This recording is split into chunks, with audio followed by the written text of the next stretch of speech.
Olá, boa tarde a todos. Estamos aqui dando sequência à série Reflexões Jurídicas sobre a Pandemia, promovida pelo PPGD da UniFG. Boa tarde, cumprimento a todos, em especial o professor Daniel Lourenço, que é o expositor de hoje. Agradeço e cumprimento a Bárbara também pela ajuda inestimável, imprescindível para a realização das sessões.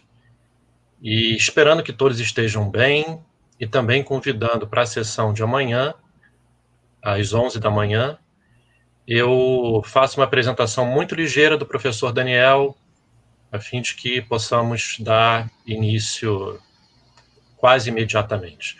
O professor Daniel, como todos os professores do PPGD, é mestre e doutor em Direito, é professor de Direito Ambiental e de Ética Ambiental da Faculdade de Direito da Universidade Federal do Rio de Janeiro, é professor de outras instituições também, tem vínculos no exterior, é autor de 2 livros que são referência na ética ambiental, no direito dos animais, publicados ambos, né? Talvez o primeiro já não com acesso fácil, talvez a edição esteja esgotada, Daniel, não tenho certeza, mas o segundo foi publicado recentemente. E o Daniel fala sob o título Reflexões Bioéticas, as vítimas silenciosas da pandemia. Então, Daniel, obrigado pela disponibilidade de estar aqui conosco, e você tem a palavra. Ótimo, obrigado, Fábio. O meu áudio está ok? Estão todos ouvindo bem? Eu queria cumprimentar todos os presentes, queria mandar um abraço especial para os alunos da UniFG, né, os alunos da graduação, os alunos da pós-graduação, queria cumprimentar os convidados que estão assistindo, os amigos, os interessados no tema, outros professores da casa. Em especial, queria cumprimentar, né, o diretor do programa de pós-graduação, né, em Direito, o professor Fábio de Oliveira. Queria também cumprimentar a Bárbara, como o professor Fábio acabou de mencionar, a ajuda da Bárbara é imprescindível para que esse seminário possa acontecer.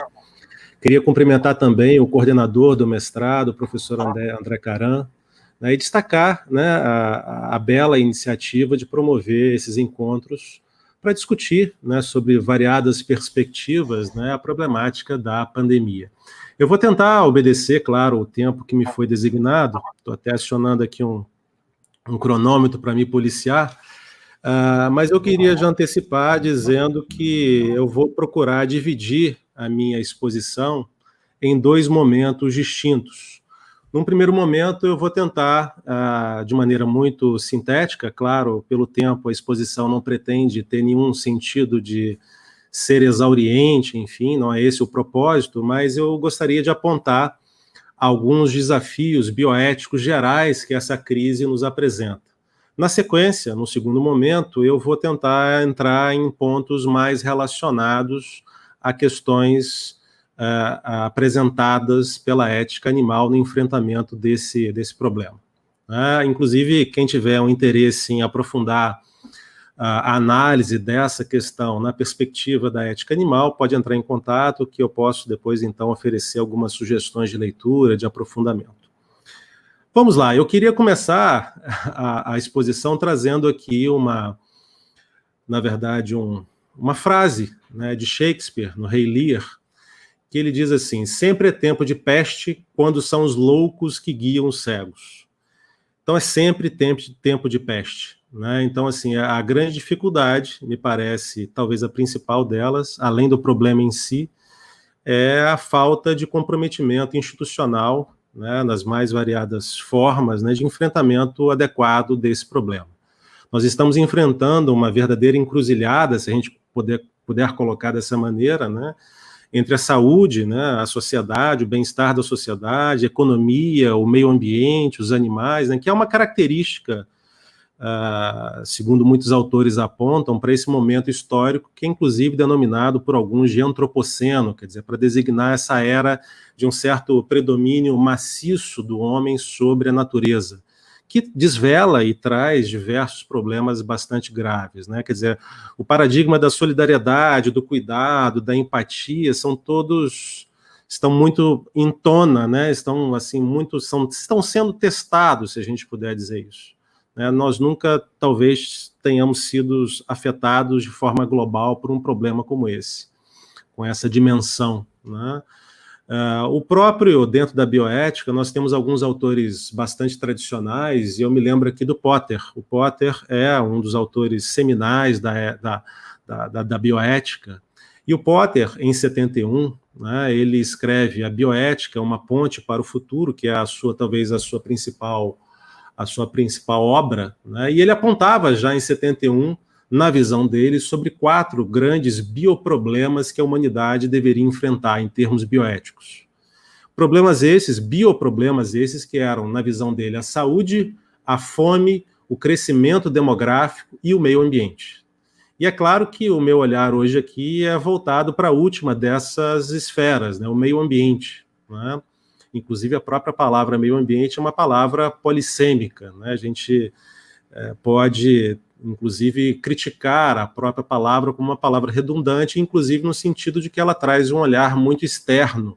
Parece que o meio ambiente é algo que está externo ao próprio homem, que o homem não faz parte do meio ambiente, enfim. Meio ambiente é natureza, é uma outra pergunta, né? O que é a natureza? Quer dizer, são grandes perguntas gerais, macro, né, que poderiam ser colocadas. Queria chamar a atenção também para um outro autor importante, que escreve no mesmo período do Potter, na década de 70, né, na verdade, um pouquinho antes até, se a gente quiser ser bastante preciso, que é o Lynn White, que no finalzinho da década de 60, ele escreve, né, um texto, um artigo, né, que, traduzindo para o português, seria algo como as raízes históricas da crise ecológica. Quer dizer, ele já apontava, no final da década de 60, para um problema do relacionamento do homem com o mundo natural, e mais do que isso, ele apontava, e esse é o ponto que parece interessante, que esse problema ambiental, se quisermos colocar dessa maneira, ecológico, é um problema que não será resolvido pela técnica. Quer dizer, a solução desse tipo de problema não vem pela mão do engenheiro, do pesquisador, do infectologista, do biomédico, não. A solução vem do eticista. Quer dizer, porque nós estamos diante de uma crise que é uma crise de valores. E esse é um ponto importante, no sentido de que me parece que não tem sido discutido de maneira profunda, de maneira séria, as reais causas desse cenário. Quer dizer, é evidente que a procura de soluções técnicas é importante, da vacina, ninguém é contra isso, ninguém seria louco de ser contra essa ideia de buscar soluções para enfrentar esse problema, mas a causa deve ser enfrentada. O olhar está muito centrado nos efeitos e não nas causas. E aí, eu devo dizer também, já que o próprio título remete a questões bioéticas, eu devo dizer que ao longo do tempo a bioética sofreu uma captura, né, por questões humanas, né, questões inclusive muito ligadas à saúde humana. Então, quando normalmente se utiliza a terminologia bioética, pelo menos tradicionalmente, vamos dizer, um emprego tradicional desse vocábulo remete a discussões como clonagem, como aborto, como eutanásia, enfim, problemas que afligem a saúde humana. E nós temos, nesse cenário, diversos problemas dessa ordem. Eu dou aqui alguns exemplos. A gente pode se preocupar, e é legítima preocupação, claro, com, por exemplo, o atendimento das pessoas contaminadas, com o drama de quem atender, decidir quem vive ou morre, na medida em que os recursos para a saúde pública são limitados. Eu lembro até que na década de 60, quando foi inventada, a máquina de hemodiálise, houve uma grande discussão, porque justamente por conta de ter sido uma nova tecnologia, muitos hospitais tinham poucos equipamentos, então teria que haver uma decisão. Quem tem acesso à máquina e quem não tem acesso à máquina, qual o critério? Esse é um grande problema que a bioética tem que enfrentar. Outro problema que é importante, né, é a disputa pelo próprio conhecimento, né? Quem detém a verdade para resolver esse problema? Quer dizer, a pandemia, será que ela é só uma gripezinha ou não? As teses negacionistas aí também entram nesse cenário da reflexão bioética. Outro problema, a questão de proteção da imagem, a proteção dos dados dos pacientes. As doenças de notificação compulsória, por exemplo, têm essa questão de fundo, né? Outro problema, só para apontar algumas manchetes de problemas humanos ou diretamente humanos relacionados à pandemia, problema de trabalho, das relações de trabalho, da precarização das relações de trabalho, da questão da empregabilidade. Será que todos realmente conseguem trabalhar remotamente em regime de home office? Será que as pessoas, no nosso cenário real brasileiro, têm vínculos formais de emprego que permitem que elas possam desenvolver esse tipo de função, de tarefa em casa? Como é que a gente pensa, por exemplo, o isolamento social, né, com as pessoas que têm que trabalhar para viver por uma série de razões? Interessante notar aqui, inclusive, um aspecto que é tratado, né, por uma corrente importante do direito ambiental, que é a corrente da justiça ambiental, que é o aspecto relacionado até ao próprio racismo ambiental. Quer dizer, o racismo ambiental é uma expressão um tanto quanto forte, mas serve para simbolizar o fato de que os impactos ambientais, dos grandes desastres ambientais, afetam de maneira mais desfavoravelmente pessoas mais vulneráveis. Quer dizer, dizendo um português claro aqui, falando um português claro, quem sofre mais com esse tipo de problema são as pessoas mais fracas, mais pobres. Há uma violência maior com quem já é fragilizado, ou com quem está numa posição maior de vulnerabilidade. E até em que medida, vamos dizer assim, de uma maneira mais genérica, a quarentena já não existia? Quantas pessoas estão à margem desse processo de acesso à água, acesso à educação, acesso ao trabalho, acesso à moradia? Quer dizer, simbolicamente, claro que num outro sentido, a gente já pode dizer que elas já estão, né, em quarentena há muito tempo, né? Problemas de saúde mental derivadas da situação de isolamento social, né? Quem está sozinho está surtando, quem está na família está brigando com a família. Como é que os movimentos sociais vão se comportar diante da insuficiência da atuação do Estado para resolver adequadamente esse problema? Será que soluções locais ou regionais serão suficientes num problema como esse? E será que soluções globais são possíveis? Do ponto de vista jurídico, né, como é que a gente pode, se é que é possível isso, pensar em responsabilizar países sobre a omissão de providências no combate efetivo a doenças como essas? Quer dizer, há uma infinidade de questões, né, questões penais, questões econômicas, questões tributárias, enfim. Um problema como esse remete a uma diversidade de questões muito grande. E eu lembro até uma questão também, ainda para terminar um pouco essa primeira abordagem, uma questão relacionada à própria lógica de poder, né? Um certo retorno a um estado totalizante, né? Num cenário como esse, de medo, de ansiedade, de uma certa insegurança que todos sofrem, né? Esse temor, ele cria soluções naturalmente mais dramáticas, que dão margem a uma certa normalização de discursos com viés autoritários, se aproveitando desse estado de ansiedade e medo.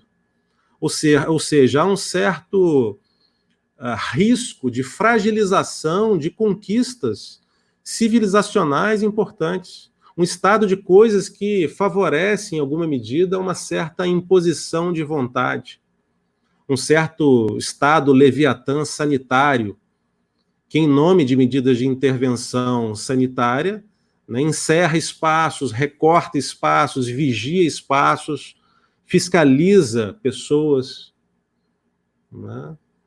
Então, até falando aqui, lembro, né, de Foucault em Vigiar e Punir, relatando o problema da peste no século XVII, na França, quando ele também fala sobre esse aspecto do policiamento espacial restrito, do fechamento de fronteiras, proibição de sair de casa, extermínio de animais errantes, divisão da cidade em zonas. Quer dizer, o medo, a ansiedade, quer dizer, não são boas emoções para resolver esse problema. Elas podem trazer questões, podem favorecer o surgimento de condutas que são bastante problemáticas. O próprio cidadão se torna meio que um cidadão polícia, né? Eu, inclusive, li outro dia que o aumento, né, da compra de armamento por parte de norte-americanos, em nome de uma certa insegurança que a situação gera, né, uma certa sociedade bunker, né? Então, essa é uma grande questão, né? Então, me parece que, nesse primeiro momento da minha exposição, eu queria chamar a atenção, evidentemente, para diversos, e há outros aqui, eu só trouxe, claro, algumas manchetes nesse sentido, mas diversos problemas humanos diretos que a gente pode e tem em relação a esse momento pelo qual nós passamos como humanidade. Tá? E aí, né, caminhando para o segundo momento da exposição, eu chamaria a atenção para o elemento da vulnerabilidade, que inclusive foi falado agora há pouco. Quando eu falei do racismo ambiental, eu fiz questão de destacar esse elemento da vulnerabilidade, quer dizer, o impacto ambiental atingindo de maneira mais gravosa justamente aquelas pessoas que estão em condição de maior vulnerabilidade, de maior pobreza, de maior fragilidade. Acontece que este elemento da vulnerabilidade não é um elemento ou uma característica, um atributo exclusivo humano. Me parece que é possível afirmar que há uma conexão evidente entre homens e animais em relação à vulnerabilidade. Inclusive, esse momento chama a uma certa humildade humana diante da própria fragilidade da condição humana. E aí dizer, e é talvez aí a razão do título, né, que os animais são, a meu ver, a meu juízo, cronologicamente, as primeiras vítimas silenciosas do Covid, ou da Covid, no sentido de que, né, toda a discussão das reais causas desse cenário passa pelo exame da relação homem-animal, homem-natureza. E aí, como falei no início da exposição, também me parece bastante claro que, por diversas razões, não há uma explicitação dessas causas. Ou seja, poucos professores, poucos autores, poucos ambientalistas, poucos pesquisadores, poucos atores sociais têm chamado a atenção para essa questão. Quer dizer, há uma certa invisibilidade desse discurso ou dessa questão. As causas animais da pandemia, né, são bastante evidentes até o momento. É claro que a gente não pode ainda bater o martelo sobre isso, mas tudo tem apontado nesse sentido. Né, ou seja, a relação homem-animal está subjacente a toda essa discussão. E como eu chamei a atenção lá no início, me parece correto afirmar que, não se discutindo essa relação de maneira efetiva, de maneira séria, é muito provável, e bastante provável até eu diria, que nós venhamos a, infelizmente, ter que enfrentar outros cenários bastante similares a estes. E aí eu queria, então, se me permitem, estabelecer de maneira, claro, muito resumida, uma certa tentativa de explicitação dessas causas. Até o momento, como comentamos, a causa para a pandemia, né, foi a contaminação em razão do contato com animais. Quer dizer, o problema é relacionado a infecções zoonóticas. Mais especificamente, nesse caso específico, uma infecção zoonótica derivada, muito provavelmente, de um mercado úmido, de um chamado wet market, né, em Wuhan, na China. Wuhan é uma das cidades mais populosas da parte central da China, com quase 13 milhões de habitantes. E em Wuhan, assim como em outros locais, inclusive no mundo inteiro, quer dizer, esse não é um problema que não é um olhar exclusivamente voltado para a China. Infelizmente, mercados de animais são bastante comuns em outros locais, inclusive no próprio Brasil, talvez com características diferentes, que eu vou tentar explicitar em breve. Mas são, infelizmente, atividades bastante comuns. Nesses mercados, existem uma grande diversidade de espécies comercializadas, espécies domésticas, ditas como domésticas, embora eu ache essa divisão bastante complicada, a própria nomenclatura doméstica remete a um problema terminológico, mas enfim, né, animais domésticos, ditos como animais de produção, são comercializados, inclusive cães e gatos, também porcos, né, enfim, em conjunto com animais silvestres, com animais selvagens, como tartarugas, lontras, ouriços, cobras, morcegos, pangolins, enfim. Esses animais silvestres e domésticos são mantidos em condição sanitária extremamente precária.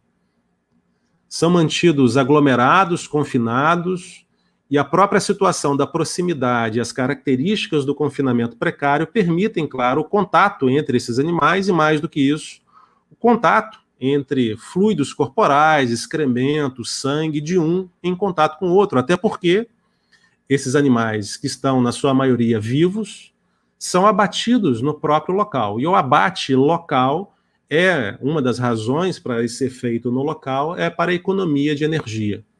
Quer dizer, o animal tem que estar vivo e abatido na hora, porque se fosse manter a carne do animal para comercializar a carne, tem que haver toda uma estrutura para isso. E é evidente que essa manutenção precária, em condições extremamente precárias, gera um alto grau de ansiedade, de estresse, de agonia nos animais e os torna imunodeprimidos. E imunodeprimidos ficam, evidentemente, mais suscetíveis a adoecer. Né? E, além disso tudo, né, eu deveria dizer que a grande característica, talvez uma das características mais marcantes desse tipo de atividade, é que ela conta com o apoio estatal. E essa é uma diferença para outros mercados de animais. Novamente, mercados de animais existem no mundo inteiro, mas em boa parte do mundo, embora existam de fato, violam, né, o ordenamento jurídico, como é o caso do Brasil. Existem mercados de animais no Brasil, mas são, em princípio, mercados ilegais. Na China, não. E há uma explicação para isso. Né? A explicação, para isso, eu vou dar daqui a pouquinho, juridicamente, tentando trazer a lei de 78 sobre a proteção da fauna, que eu acho que remete a essa discussão. Mas eu queria explicitar antes disso, né, tendo caracterizado minimamente esses espaços, dizer a vocês, claro, que há muitas doenças que acometem o ser humano têm origem em animais. A gente poderia exemplificar com a gripe suína, né, o H1N1, a gripe aviária, o HIV,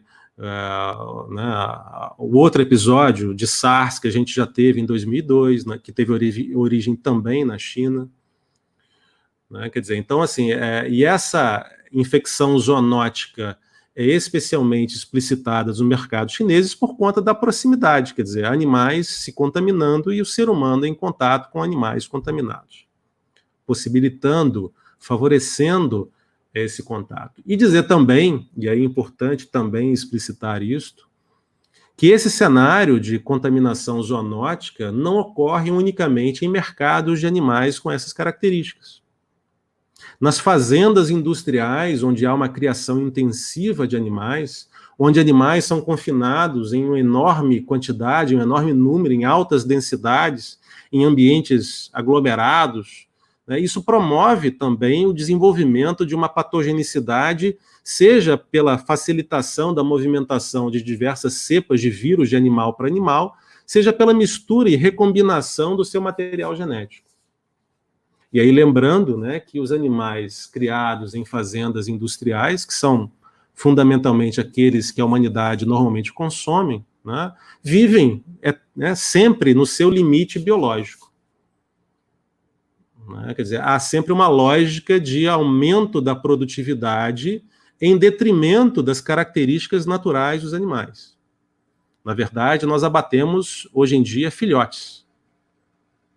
As aves, os mamíferos que a gente coloca na nossa geladeira, que colocamos no nosso prato, são crianças, são bebês.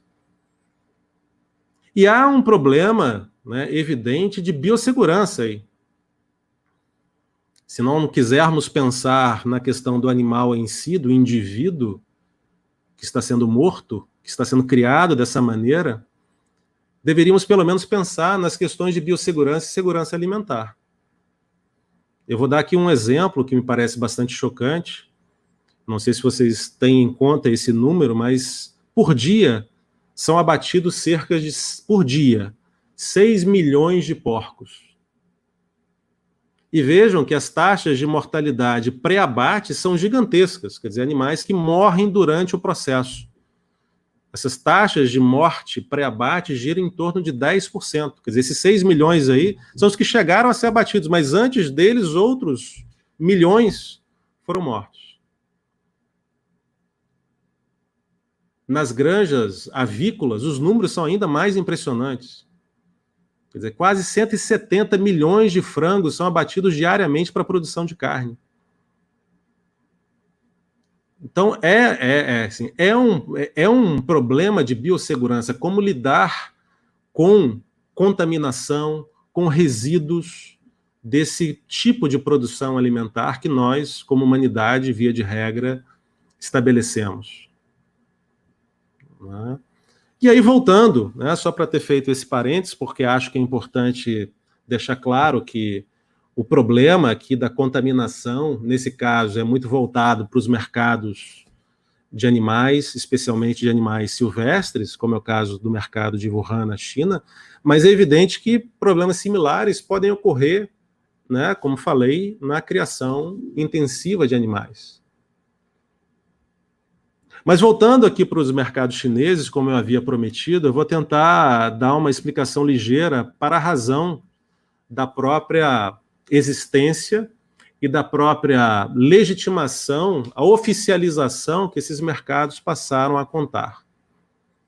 Esses mercados de animais surgem fundamentalmente, de maneira formal, nos anos 70, quando houve uma necessidade de ampliação da alimentação na China, com o colapso, né, ocasionada pelo colapso da agricultura estatal.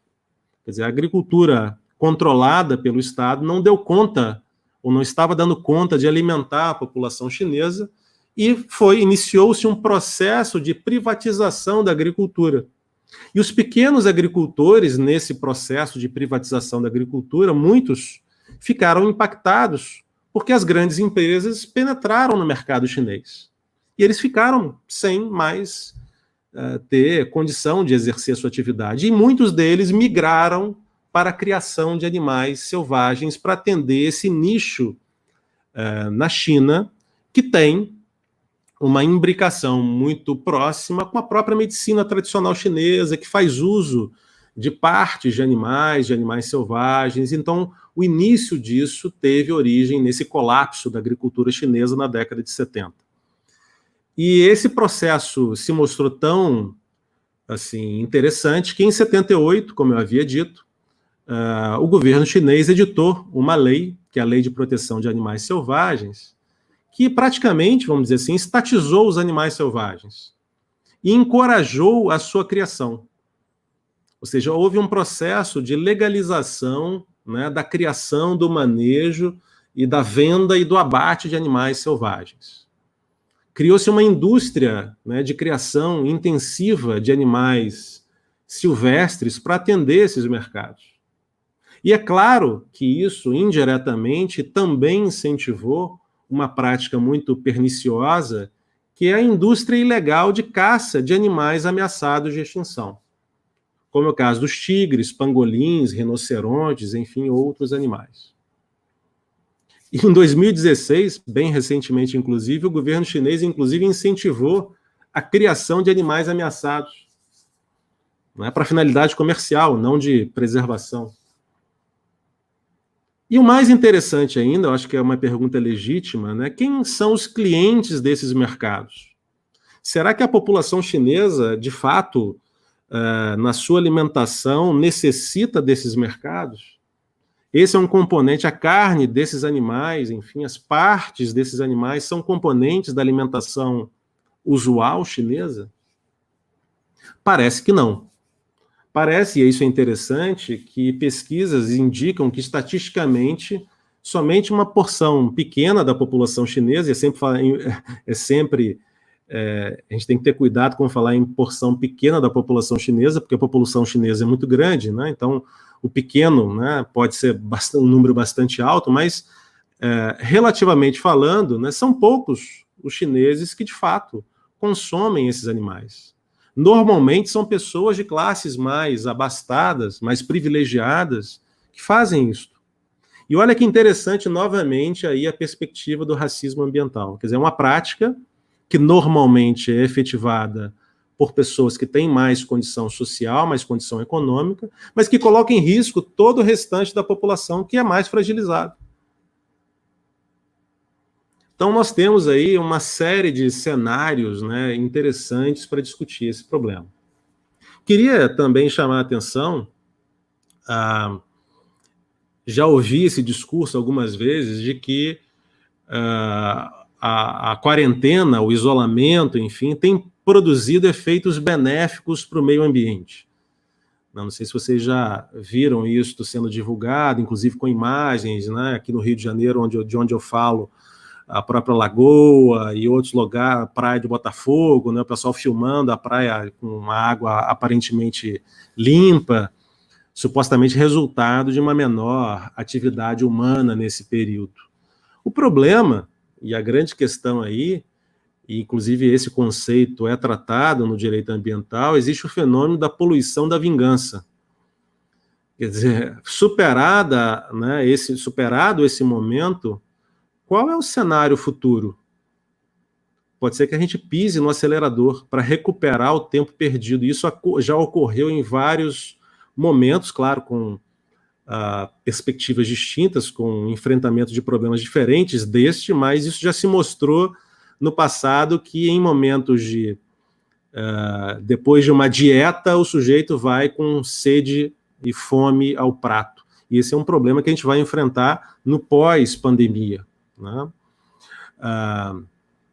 E aí também eu queria, já partindo para os meus últimos minutos aqui, que eu estou tentando controlar para não ultrapassar, falar um pouco também de cenários envolvendo os animais que estão mais próximos de nós, né? No sentido de serem animais tipicamente de estimação, ditos de estimação ou de companhia, enfim, aqueles com que convivemos de maneira mais intensa no sentido de estabelecer vínculos afetivos com eles. Eles também são afetados pela pandemia. Eu fico pensando, inclusive, que em momentos como esse, como já falei no início da exposição, um certo discurso de fragilizar essas questões. Não, o importante agora é garantir, né, enfim, determinados aspectos de segurança para o homem e o resto é conversa fiada, vamos deixar para um outro momento. Direitos dos animais, não, isso aí é um privilégio de uma sociedade vamos dizer assim, com riqueza abundante. Num momento como esse, a gente tem que jogar isso tudo pela janela e vamos em frente.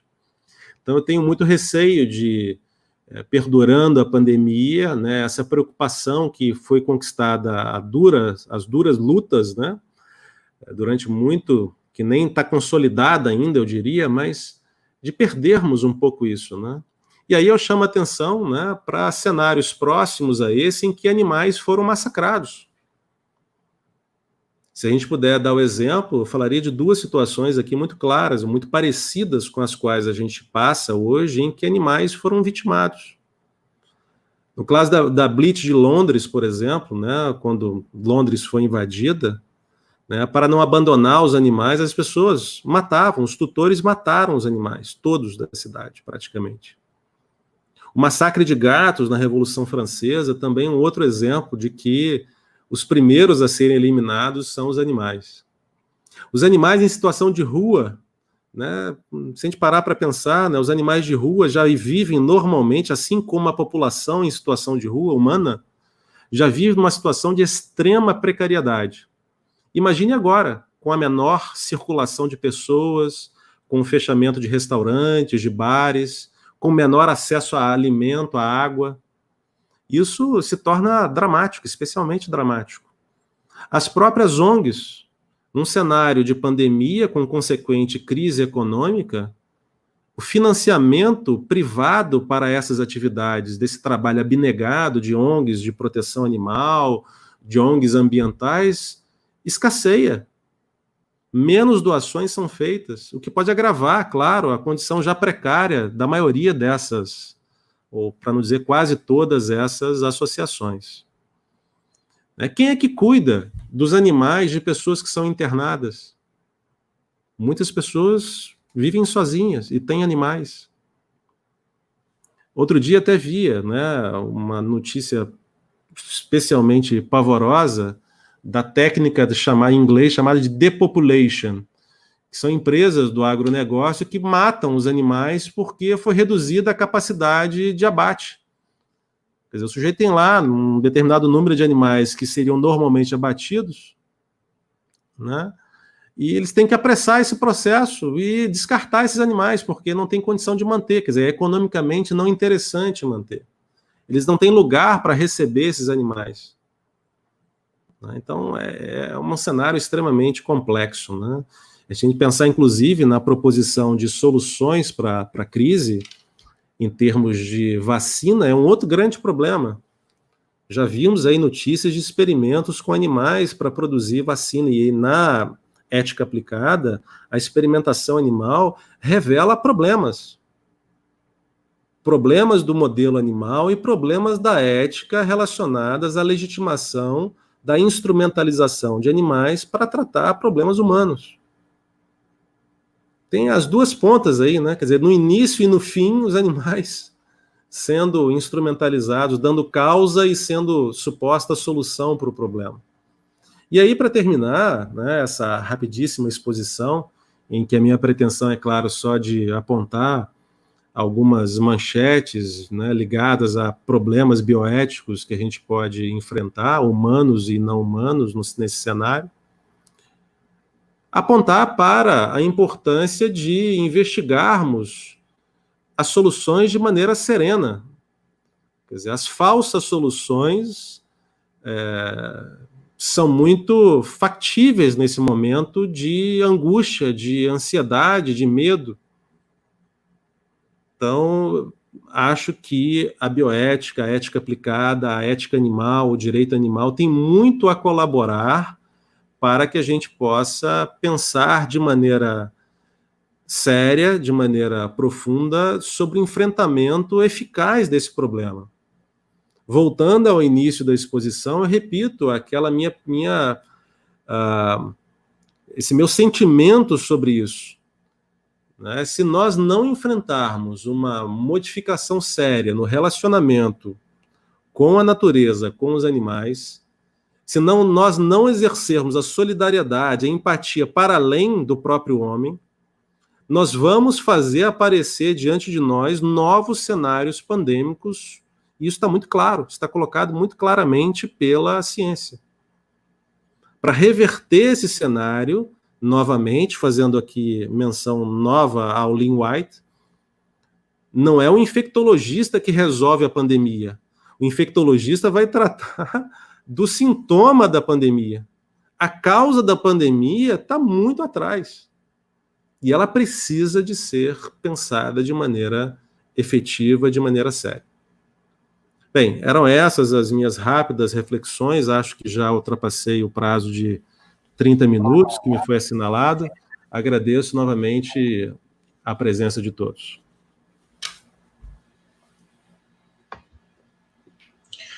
Oi, Daniel. Obrigado pela exposição. Excelente. Deu os contornos de várias problemáticas centrais.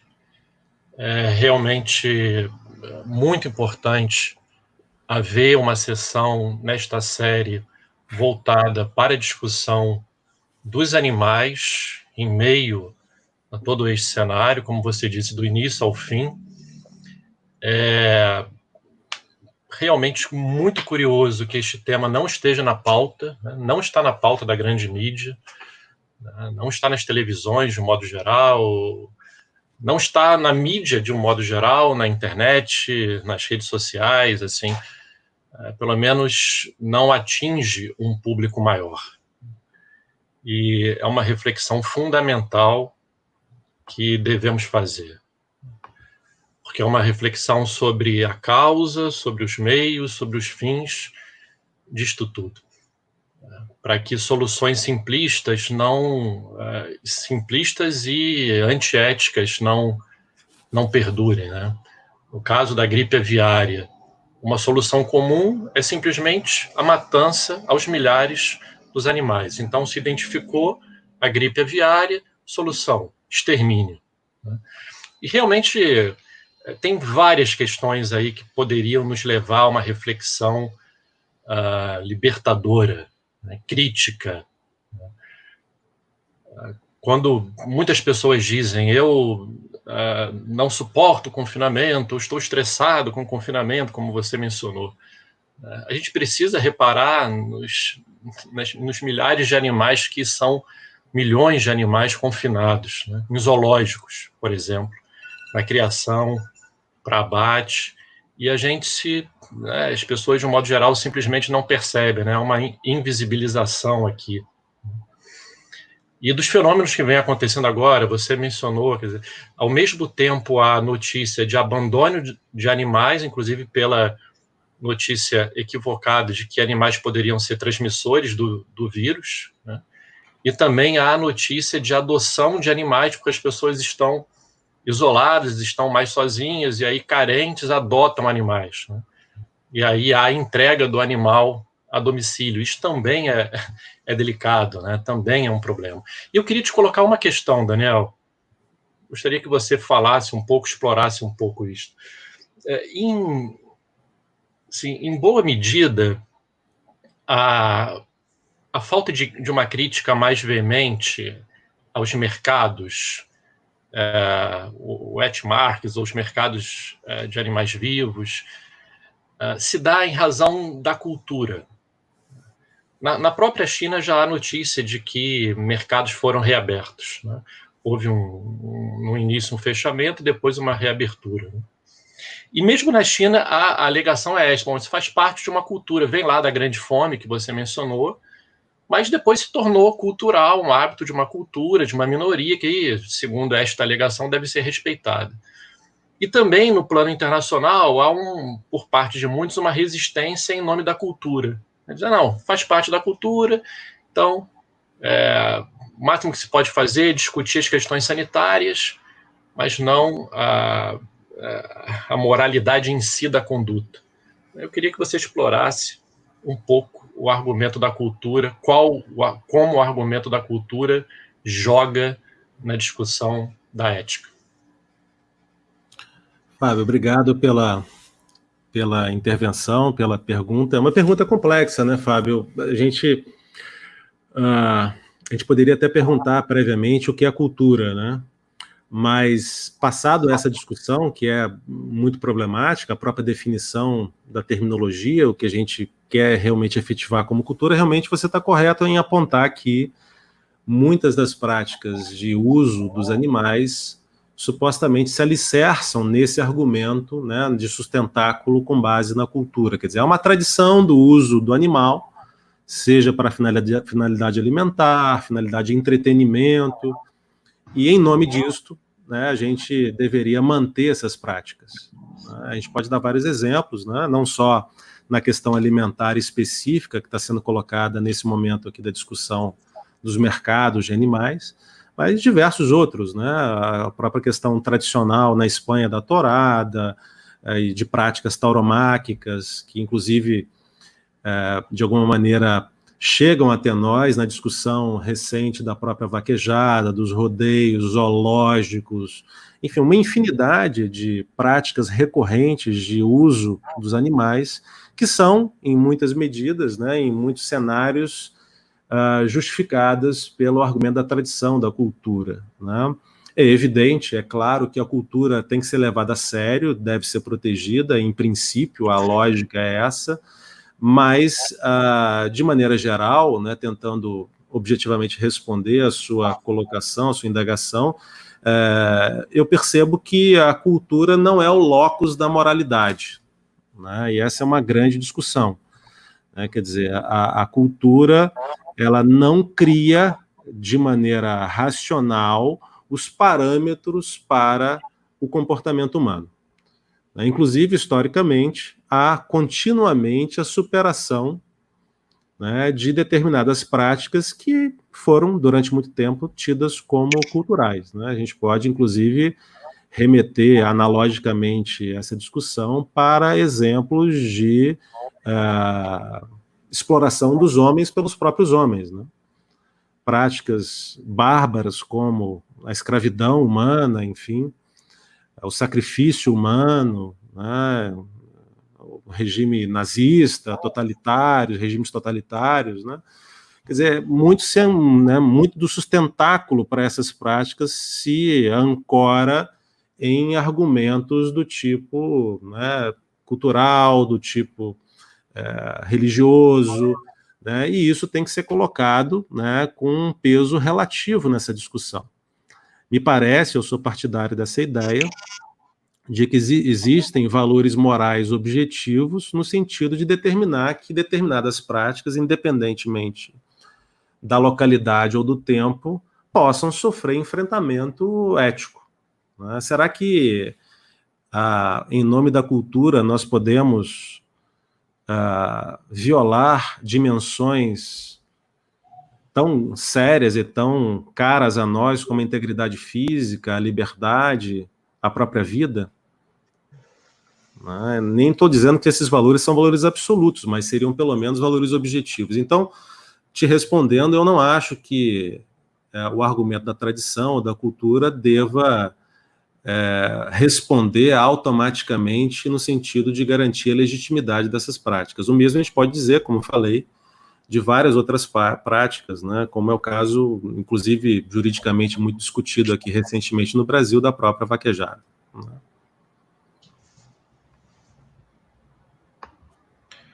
Obrigado, Daniel. Bárbara. Então, professor, eu também teria uma questão. Diante dessa legalização desses espaços e desse argumento cultural que o professor Fábio trouxe, não seria o momento, então, de falar no direito à educação, ou melhor, na educação voltada para o direito ambiental e animal, como uma forma de apresentar uma mudança de paradigma? Seria o momento de se tratar disso? Obrigado pela pergunta, Bárbara. Você tem razão, né? Eu penso que a principal, não a única, mas a principal maneira de tentarmos avançar na investigação das reais causas desse problema e de outros é realmente investir na educação, né? Como, para fazer aqui uma metáfora, temos que armar, né, os cidadãos com informação, com educação. Essa é a principal arma que a gente pode garantir, a arma mais forte, a mais relevante para enfrentar cenários como esse. Nós temos no Brasil, você sabe bem, uma lei, que é a Lei da Educação, que estabelece a política nacional, né, de educação ambiental, é a Lei 9795, e, curiosamente, é uma lei que, embora tenha problemas, embora seja passível de críticas, né, é uma lei que é interessante, mas ela é pouco aplicada, ela é pouco instrumentalizada, ela praticamente é uma lei colocada à margem por uma série de razões, por uma série de interesses. Ou seja, só para dizer que eu concordo com você, acho que temos que investir seriamente na educação ambiental, e mais do que educação ambiental, a educação animal também, né? Quer dizer, em todas as fases do ensino, no ensino básico, no ensino médio, no ensino superior, deveria, de alguma forma, na estrutura curricular, serem apresentadas essas noções aos alunos, né? Para isso ser debatido, discutido, e isso passar a ingressar no discurso, na narrativa da educação. Sem isso, a gente fica desarmado como sociedade, porque esse discurso fica sendo um discurso privilegiado de determinados atores, e isso não vai resolver nunca, né? A gente tem que disseminar essa mensagem, e realmente a educação exerce aí um papel primordial. E mais uma vez, então, até aproveitando, né, cumprimento a iniciativa e o espaço que se abre aqui na UniFG para a gente poder debater, né, democraticamente esse tema tão importante.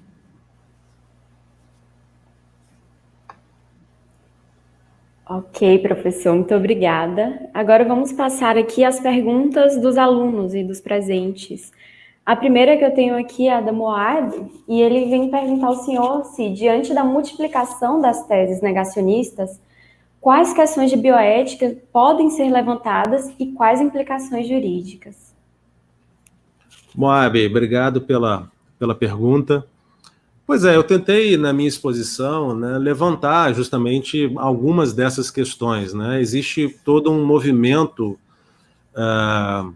um ambiente negacionista, né, que procura desconstruir a tese de que vivemos um momento de pandemia, né, por questões predominantemente econômicas, né?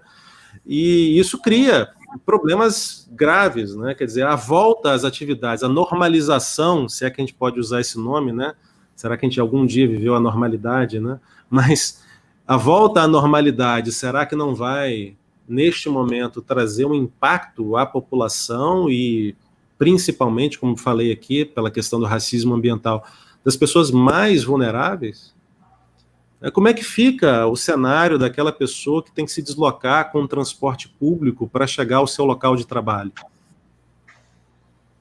Você vai expor a pessoa, neste momento, ainda de curva quase que ascendente ainda no Brasil, a ter que enfrentar isso? Quer dizer, isso não parece injusto, né? Não parece impor, né, opressivamente um estado de coisas, né? Então, acho que o cenário aí são de diversas, né, questões que a gente poderia enfrentar, né, e há respostas jurídicas, assim, em termos de enfrentamento disso, institucionais, né, que são difíceis nesse momento, porque institucionalmente o ambiente é muito resistente a isso. Né? Bom, temos outra questão aqui também, foi trazida pelo professor Vitor Drummond, e ele vem questionar quando começou o processo de inadaptação ou destruição despreocupada da natureza por parte do ser humano. Perfeito, Vitor, um abraço para você. O Vitor é nosso colega, né, no mestrado. Inclusive o Vitor, o professor Vitor Drummond, ele trabalha muito com a questão da cultura, né, com direito autoral, cultura. Então, Vitor, obrigado pela presença e pela pergunta. Inclusive, a gente conversava sobre isso, né, algum tempo atrás. O professor Vitor me fez essa pergunta e ele gentilmente aqui coloca novamente essa pergunta, se a gente pode identificar, né, assim, um momento a partir do qual a gente poderia dizer que o homem domina, se apropria da natureza. E eu dizia a ele que essa é uma pergunta especialmente difícil, né, de apontar para esse momento. Eu, de maneira muito resumida, eu diria que haveria 3 cenários em que a gente poderia tentar responder essa pergunta. Um primeiro cenário seria dizer que o homem sempre dominou a natureza. Desde que o homem faz uso da natureza e faz uso desmedido da natureza. Né? Isso, muitos, inclusive antropólogos e historiadores, remetem a essa discussão sobre o fato de que, mesmo ainda quando caçadores e coletores, a gente, como humanidade, fazia muitas coisas em excesso que seriam nocivas à natureza. Uma outra possível resposta a essa pergunta seria dizer que um outro momento-chave para demarcar essa apropriação da natureza seria com a Revolução da Agricultura. A Revolução Agrícola demarca um momento de domesticação da vegetação, dos vegetais e dos animais. Nesse momento aí há um certo favorecimento a essa ideia de um novo processo, de uma nova relação que se estabelece do homem para com a natureza, né? A partir do momento da fixação do homem através da prática da agricultura, enfim. E uma outra resposta que é mais comum é dizer que o grande marco, vamos dizer assim, para uma certa A instrumentalização em massa da natureza se dá com a Revolução Industrial. A Revolução Industrial cria um novo processo de apropriação da natureza com consumo e produção em massa de bens, e isso demarca, vamos dizer assim, um cenário quase que moderno de instrumentalização da natureza, né? Então, dependendo do enfoque, dependendo do olhar, eu demarcaria esses 3 cenários, esses 3 momentos pelos quais a gente poderia dizer que o homem passa realmente a enfrentar um primeiro momento desde sempre, praticamente como homem, algum sustento que seria da própria, entre aspas, natureza humana ter essa relação de apropriação em relação à natureza. Um segundo momento, eu diria, a revolução agrícola, né, e o último momento, mais recente, a própria revolução industrial. Mas é uma pergunta interessante e complexa para ser respondida, né? Eu não tenho aqui nenhuma pretensão de fechar a pergunta. Obrigado, Vitor. Obrigado, querido. Oi, Vitor. Obrigado pela sua presença na sessão. Daniel, também queria registrar, Bárbara, que assim como na primeira sessão, na semana passada, nós contamos aqui com a presença do professor Georgiton, do reitor da UniFG. Assistiu à exposição desde o início e me pediu para te colocar uma questão, Daniel. Dentre os vários entraves, né, ruídos, dificuldades que a ética animal enfrenta, uma delas é a questão econômica, né? Há uma exploração animal, num sentido, Gel, que me ouve, semelhante àquele denunciado por Marx, né? É a exploração, né? A coisificação, né? E ainda sem, normalmente, respeitar o mínimo, já desde, né, da época da Revolução Industrial. Bom, e aí o Gel coloca esta questão, quer dizer, o rebatimento dos modelos produtivos, dos modelos de distribuição, a partir, né, da lógica do capitalismo, em relação aos animais, em relação à natureza, né, destruindo ecossistemas, explorando animais, a partir dessa perspectiva de domínio da natureza, né, tão comum, tão presente. Então, se você puder explorar um pouco também esta dificuldade pelo apelo econômico. É muito curioso que uma das maiores produtoras de carne do mundo, né, vem veiculando um anúncio, acho que talvez todos já tenham visto, um anúncio emocionante, com uma música pretensamente emocionante, né, mostrando os trabalhadores lá na fábrica, na produção da carne, dizendo: nós estamos aqui trabalhando para que vocês possam estar em casa. E é exatamente esta indústria da produção de carne, da matança de animais, e como isto está relacionado também aos mercados na China. Se você puder integrar isso tudo a partir de um viés econômico, de como a economia influencia tudo isto, te agradeço. Sim. Gel, muito obrigado pela pergunta. Desculpe, Daniel. Quero cumprimentar eu também queria cumprimentar o reitor, o Georgiton, que sempre apoia muito o programa, né? E esse momento aí do seminário também deve muito aí à reitoria, enfim, aos órgãos da UniFG. Então, novamente, eu renovo aqui meu cumprimento. E ele, como sempre, faz uma pergunta difícil, né, Fábio? Porque, como você coloca, né, há uma criação de um desejo de consumo muito intenso em relação aos animais. Não só em relação aos animais, mas como o tema aqui essa é a questão animal, eu vou me limitar aqui a tratar da questão animal, né? Daniel, me permita te interromper só um momento, só para dizer o último comentário que o professor Georgiton fez, é exatamente isso que você acabou de mencionar, que é criação, né, de demanda no capitalismo é muitas vezes dissociada de uma necessidade real. Sim. Há uma criação de supostas necessidades, né, que justificariam o desejo aí, que criam um desejo de consumo, enfim, né? E em relação aos animais, isso se faz muito presente, né?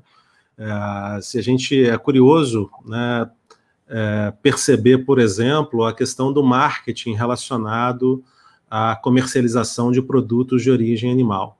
Existe até na ética animal alguns autores que usam uma expressão muito interessante, que é propositadamente polêmica e forte, que é a imagem dos cadáveres que sorriem. Se a gente pensar na embalagem de produtos, né, ligados a animais, muitos deles, ou a boa parte deles, remete a uma fazenda idílica, a vaquinha feliz, né, o porquinho da sadia que fica sorrindo, né, que como quase que se oferecendo à própria morte, né. É só para demonstrar, eu estou dizendo isso, claro, para demonstrar que é verdade isso. Há um reforço contínuo de todo um sistema que faz com que haja a criação de um desejo de consumo em relação a uma mercadoria, que no caso é o animal. O animal é uma mercadoria, né? E as pessoas que consomem animais não são nem más ou especialmente cruéis, né? Esse processo é tão maciço e é tão naturalizado que boa parte de nós sequer algum dia para pensar sobre isso, né? Quem são aqueles que estão ali sendo nos servidos, né? Aquele é um outro, a dimensão da alteridade aí, ela é difícil de ser despertada, porque desde que nascemos somos bombardeados com essa naturalização do consumo desse produto e com a criação do desejo de consumir esse produto. Eu lembro também da propaganda sobre o leite, né? Nos Estados Unidos é especialmente forte essa propaganda, né? Beba leite, né? Aparece o cara lá com o leite aqui na boca, ou, né? Enfim... a todo momento tem isso. Inclusive tem até as autoras ligadas ao ecofeminismo, né, as ecoanimalistas também, que destacam até um viés patriarcal nessa mensagem, né, quer dizer, de violência para com os animais, enfim, a carne como objeto do desejo, e até em alguma medida desejo sexual aqui. Então... assim, é uma criação, cria-se uma cultura de consumo desse produto, né? Eu lembro quando, fazendo um depoimento quase que pessoal aqui em casa, né? Enfim, meus filhos não consomem carne, são vegetarianos. E eu lembro quando pequeno, o Antônio, só para exemplificar como é forte essa questão, ele foi ao supermercado e, por acaso, a gente passou em frente ao setor do frigorífico, e havia lá exposta uma carcaça de um frango lá, enfim, um frango sem a cabeça, né, já, entre aspas, limpo, né, só ali o corpo do animal, e ele perguntou para mim: papai, o que é aquilo? Eu falei para ele: meu filho, aquilo é um frango, é uma galinha. Ele falou: não, pai, aquilo não é uma galinha. Aí eu falei assim: não, meu filho, é uma galinha. Ele ficou nessa discussão, não é. Depois que eu cheguei em casa, é que eu me dei conta, parei para refletir sobre isso, e entendi o que ele estava querendo dizer, né? Para ele, galinha, como ele não tem isso oferecido naturalmente aqui na minha casa, para ele, galinha é o ser vivo, galinha, a galinha com pena, a galinha pintadinha, é o ser vivo, que, enfim, para ele não é natural ver comercializado o corpo da galinha, ele não fez a associação. Eu estou dizendo isso porque geralmente é o contrário, né? Quem consome a galinha não percebe que a galinha foi um dia uma galinha, ser real. Quer dizer, é um processo de naturalização disso. E realmente, só para fechar a resposta, para não ficar longo demais, mas é uma pergunta complexa que mereceria uma resposta ainda mais longa. Mas eu vejo que a questão econômica sempre entra na pauta da discussão da questão animal. E eu vou dar o exemplo aqui da pergunta do nosso reitor, em relação, por exemplo, à própria vaquejada. Um dos argumentos tradicionais para enfrentar a questão da vaquejada é dizer: não podemos terminar, ou proibir, ou limitar a vaquejada, porque além de ser uma tradição cultural, tem um aspecto econômico, quer dizer, muitas cidades, especialmente cidades pequenas, vivem no entorno da realização desses grandes eventos, e um dos eventos é a vaquejada. Como é que ficam as pessoas que exercem essa atividade, né? Quem explora, quem vende lá comida, quem está no entorno disso, os peões, os prêmios, a economia da cidade. Esse sempre foi um argumento, inclusive foi levantado por muitos dos ministros do STF que julgaram a vaquejada. Então, assim, essa é uma questão especialmente delicada, né? Na sociedade ocidental, tipicamente capitalista, há um incentivo à produção e ao consumo de determinados bens, e dentre eles está a figura do animal. Agora, sejamos justos, talvez aí seja um ponto de discordância, né, meu com o reitor, o Gel, mas me parece que em sociedades, né, em países socialistas, né, a reificação animal também se faz presente. Não saberia dizer se na mesma escala, na mesma proporção, né, mas para o drama dos animais, a experiência prática de diversos regimes e economias normalmente são ruins para os animais. Quer dizer, seja em regimes mais à esquerda, mais à direita, os animais sempre são tratados como coisas, né? Nós ainda não temos propriamente uma experiência institucional de tratamento de animais como, de fato, sujeitos merecedores do respeito, de direitos fundamentais, né? Isso ainda está em um porvir, né? E a economia, claro, joga muito contra, né, esse porvir. Não sei se respondi, enfim.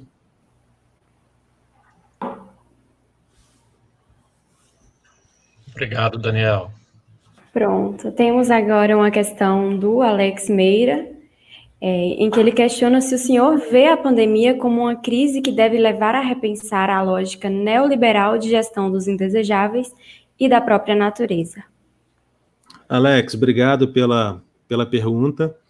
Pois é, né, eu diria novamente, na minha visão, que a lógica do indesejável não é uma exclusividade do neoliberalismo. Quer dizer, se a gente pensar aí nos seres matáveis, né, para usar uma terminologia do Agamben, né, isso já vem desde que a humanidade em relação ao próprio homem, né? Quer dizer, por diversos fatores, inclusive culturais, a construção de que determinados entes são elimináveis, né, são matáveis, são consumíveis, são mercadorias, são produtos.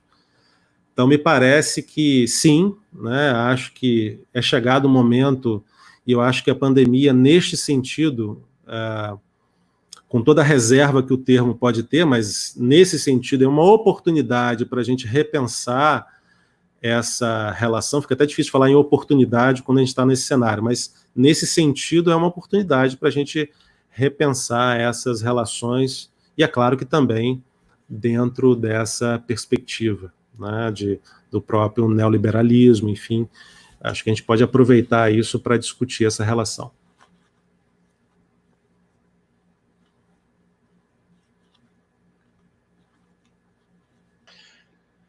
Daniel, talvez uma última questão, depois eu devolvo a palavra à Bárbara, para a Bárbara dizer se tem alguma outra questão.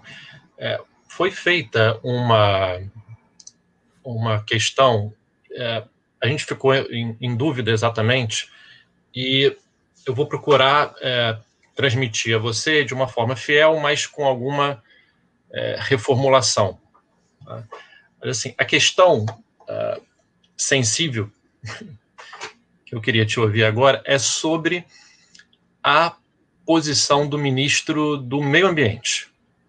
Claro, que tem que a atuação dele tem uma outra dimensão que escapa à própria pandemia, mas eu queria te ouvir, especialmente em função, quer dizer, tem 1000 aspectos sobre o qual você pode falar, mas eu queria te ouvir sobre um comportamento dele que caracteriza vários dos ministros do atual governo, que é uma postura agressiva. Por mais de uma ocasião, o ministro do Meio Ambiente já postou vídeo de churrasco ironizando os vegetarianos, explicitamente ironizando, né? Primeiro, como você vê esta postura dele? A segunda questão, aquela parte que vazou né, da reunião que foi transmitida, não vazou, né, foi autorizada, né, pelo STF. Houve quebra do sigilo, né, em nome da publicidade. Enfim. Onde ele diz, bom, agora é o momento de passar de boiada, ainda utilizou esta referência imprópria a uma desregulamentação da área ambiental. Como você vê estes dois comportamentos e como esta desregulamentação de boiada, de baciada, sei lá exatamente qual foi a palavra que ele utilizou também, pode contribuir para agravar estes problemas aos quais você se refere?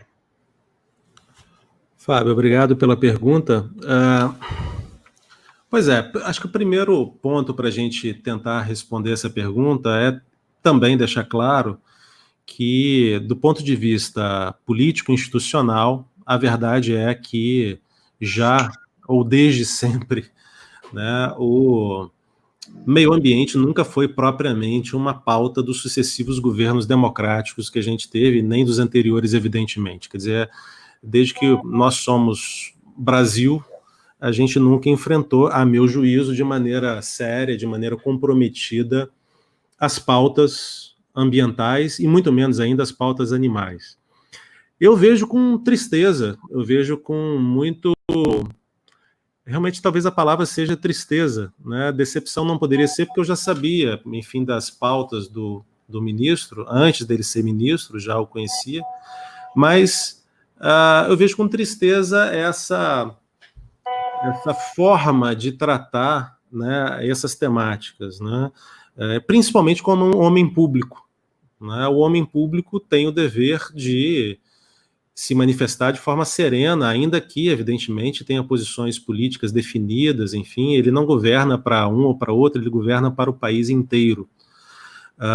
E vejo com tristeza esse tipo de, como você colocou, né, fazer, enfim, mensagens jocosas ou irônicas ou sarcásticas sobre os vegetarianos, fazendo brincadeiras, enfim, ainda que ele não seja vegetariano ou ainda que ele não concorde com os princípios que levam ao vegetarianismo, e todo mundo pode ter as suas dissidências, de diferenças de opinião, isso é legítimo e é saudável, né? O fato é que isso não pode ser manifestado dessa maneira, é uma maneira desrespeitosa, ainda que o vegetarianismo seja uma minoria. Quer dizer, há um dever de respeito efetivo sobre posições, ainda que elas sejam posições minoritárias. Esse é um primeiro ponto que acho que, como homem público, houve uma falha enorme nesse sentido, que é uma característica, como você colocou, não só dele, né, mas de boa parte daqueles que compõem o atual governo, essa falta de serenidade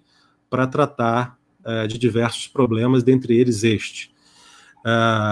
Me parece também, e essa é uma opinião minha, né, evidente, que não é possível ser ambientalista desconsiderando a questão animal. Se não é pelo animal, por uma questão ética individual para com o ser animal senciente que sofre, se ainda não se desejar isto, pelo menos por razões ambientais. Hoje já é sediço, já é sabido, já está praticamente até pacificado, eu diria, na comunidade científica, no mundo inteiro, que as práticas de produção animal, a própria pecuária, aí fazendo novamente uma remissão à pergunta anterior do nosso reitor, são práticas problemáticas, para dizer o mínimo, para o meio ambiente, no sentido de uso excessivo de recursos escassos, como a água, né? A água virtual de 1 quilo de carne é gigantesca. Solo, né? A pecuária é uma atividade concentradora de renda. Ar, poluição advinda da pecuária. Resíduos sólidos, inclusive, relacionados à pecuária. Dejetos, como lidar com isso em grande escala. Eu não sei se os colegas que estão ouvindo sabem desses números, mas nós, seres humanos, matamos anualmente cerca de 70 bilhões de animais terrestres. 70 bilhões. É como se a gente renovasse, entre aspas, uma frota de novos 70 bilhões de animais ano para suprir as nossas demandas. E isso tem um impacto ambiental gigantesco. O avanço sobre fronteiras de floresta nativa para a produção de soja, que serve fundamentalmente para grãos que alimentam os animais. O Brasil sempre foi um grande produtor e exportador de soja. Para onde vai essa soja? A gente consome soja na nossa mesa, o cidadão brasileiro? Não. É para produzir, tipicamente, grãos para alimentar animais. Então, é todo um sistema que é perverso em relação ao próprio homem, concentrador de renda, e é perverso para a natureza. Então, a meu juízo, um ambientalista que se leve a sério não pode minimamente desconsiderar que essa é efetivamente uma pauta importante de ser colocada. Ainda que ele não seja vegetariano, ele deveria levar, né, este ponto em consideração, pensar sobre isso antes de fazer brincadeiras ou qualquer outro tipo de colocação nesse sentido. Então, eu vejo com muita reserva e com muita tristeza esse tipo de postura de homem público diante de uma questão tão séria e premente como essa.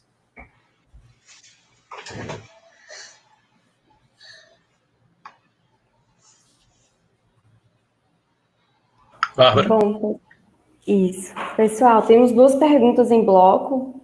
Uma delas foi me mandada no WhatsApp porque o aluno não conseguiu enviar no chat. E a primeira pergunta é a do Irlan. Ele pergunta ao senhor, professor, quanto aos animais da seara privada, o que pode ser feito de maneira relevante ou significante para amenizar o cenário atual? E, em conjunto, já manda do Moab, para a gente fechar e finalizar o bloco de perguntas, em que ele questiona ao senhor, professor, como nós podemos atender à demanda por proteína sem lançar mão da produção animal? Ou haveria, ao seu ver, se haveria um modo menos agressivo? Bárbara, a primeira pergunta, você pode repetir? Eu já perdi um pouco o fio da meada aqui. Perdão, prof, vou repetir. Ele questiona quanto aos animais da seara privada, acredito, da produção animal aí, o que podemos fazer de maneira relevante ou significante para amenizar o cenário atual? Ah, tá. Eu acho que são perguntas bem próximas, né? Bem, do ponto de vista, né, teórico, né, eu diria que deveria haver um convencimento, né, enfim, por razões bastante robustas e bastante fortes, nós deveríamos não produzir animais para consumo, porque isso é não só antiético, isto é ruim para a saúde, isto é péssimo para o meio ambiente, quer dizer, há uma série de boas razões pelas quais nós, como sociedade, deveríamos, como falamos aqui na exposição, repensar essa relação e, de fato, abandonar.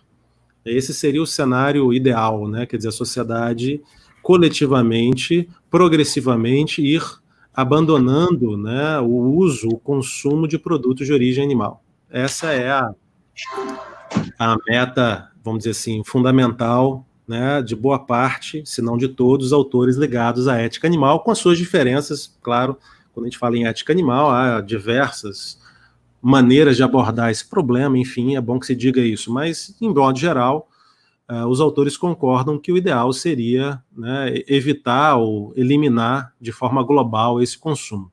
Na prática, isso se mostra utópico, né, isso se mostra talvez até irreal de acontecer num tempo, de uma escala rápida de tempo, né? Então, muitos investem em formas de amenizar o sofrimento animal durante a produção animal. Essa é uma outra estratégia de investimento em melhorias na criação, enfim, dos animais. É um movimento aí dentro da ética animal muito ligado ao bem-estar animal, né?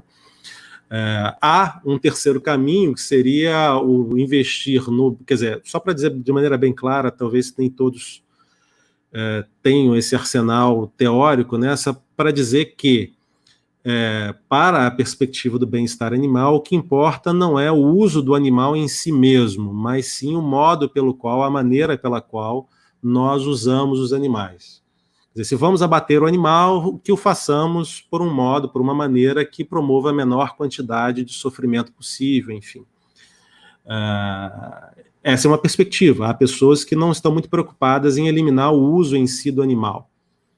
Se vamos usar, só temos que aprimorar o modo de usar, de uma maneira mais eficiente e que respeite minimamente uma ideia de diminuir o sofrimento do animal durante a criação, manejo e abate. A primeira posição, que é aquela que eu coloquei, defende uma posição diferente, defende que deveria haver a eliminação dessas práticas, quer dizer, essas estratégias de melhoria progressiva, na verdade, não seriam eticamente justificáveis, a gente deveria realmente abandonar.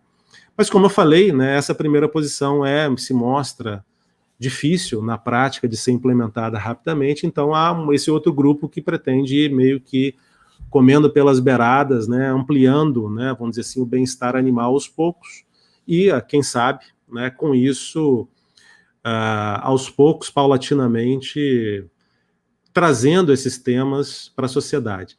É um movimento difícil, Historicamente, eu diria que nós já temos a construção da ética animal desde o século IV a.C., não é uma coisa nova. Autores como Pitágoras, Plutarco, Porfírio e outros já falavam no dever da abstinência da carne, da produção animal, não nesse sentido que nós temos hoje, claro, mas num contexto diferente, já falavam sobre isso. Não é uma novidade. E aí, o porquê da gente ainda não ter despertado para isso? Será que é uma falha da forma como a gente comunica essa mensagem? Ou será que, conjugado a isso, há uma falha no sentido da dificuldade, talvez, das estruturas sociais, como o Gel levantou, a economia, a religião, a cultura, a tradição, de serem barreiras quase que impenetráveis? Então, realmente é difícil, mas eu diria que muitas pessoas vão investir nessa melhoria da produção, no sentido de restringirem determinadas práticas que são flagrantemente violadoras, mas mantendo a instituição do uso em si. Então, assim, eu pessoalmente acho que todos nós deveríamos abandonar o uso de produtos de origem animal, especialmente a carne, enfim, que é o produto principal, enfim, o leite, ovos, a gente deve ir abandonando isso, porque remetem a uma exploração abusiva dos animais. Mas isso na prática é difícil, não é exatamente fácil fazer isso.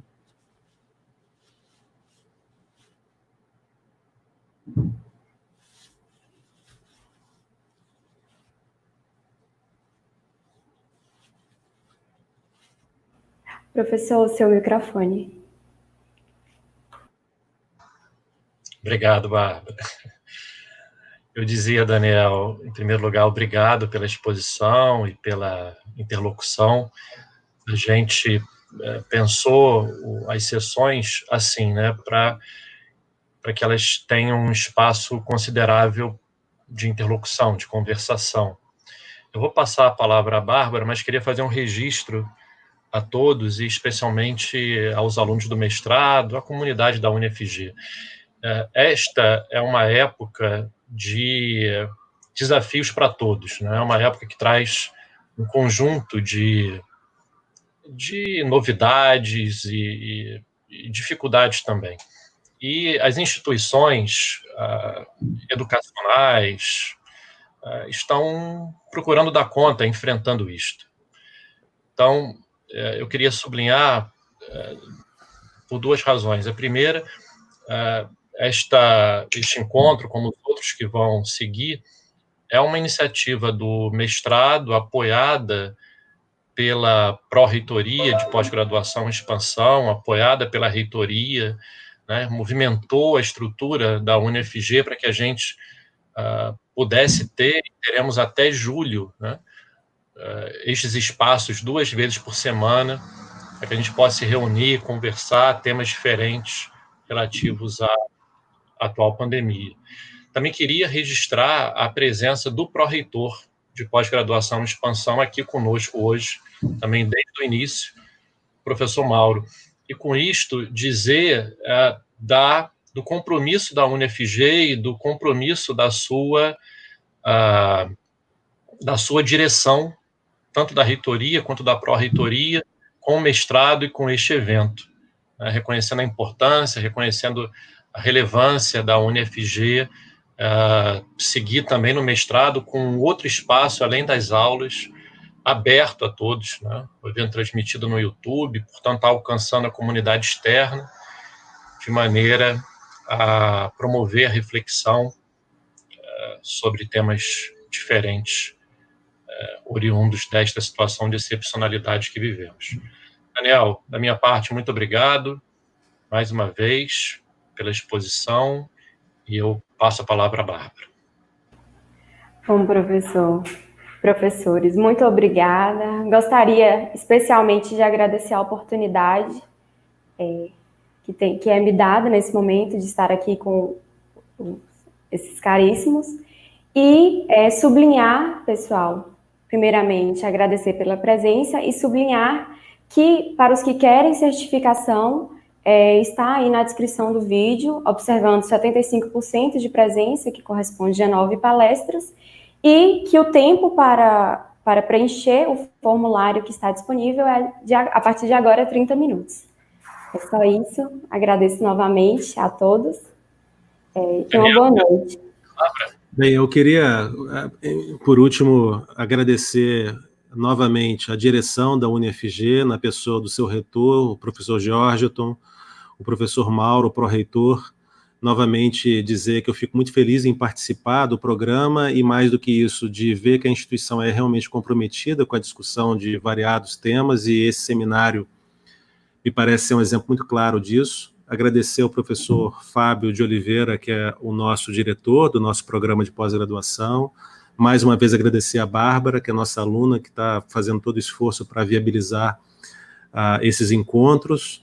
E agradecer a todos os presentes que puderam participar e ouvir, e dizer que as questões estão em aberto e que o importante é que elas sejam debatidas com profundidade, seriedade, e acho que esse é o objetivo dos nossos encontros aqui desses seminários. Então, novamente, o meu agradecimento a todos pela presença. Daniel, se me permite um ligeiríssimo último comentário, apenas para fazer um apontamento relevante. O professor Gel está ciente, né, consciente de que a questão animal também se coloca no socialismo, no comunismo. Né? Assim, a questão da exploração, da coisificação transcende. Né? A referência foi ao capitalismo em razão de ser um modelo econômico, né, dominante. Sim, mas prevalente, dominante. Né? Sim, claro. Estamos de acordo. Estamos de acordo. Essa é uma outra discussão interessante, né, que também talvez seja menos abordada, mas é uma pesquisa interessante ver como isso se deu nos regimes do chamado socialismo real. Né? Sim. Obrigado, então. Bárbara, mais uma vez, pela toda a assistência. Obrigado a todos. Vamos encerrar com a Bárbara, que é melhor. Nos encontramos, então, amanhã, pessoal, com a palestra da professora Henriette Caram, às 11 horas. Todos presentes. Até mais.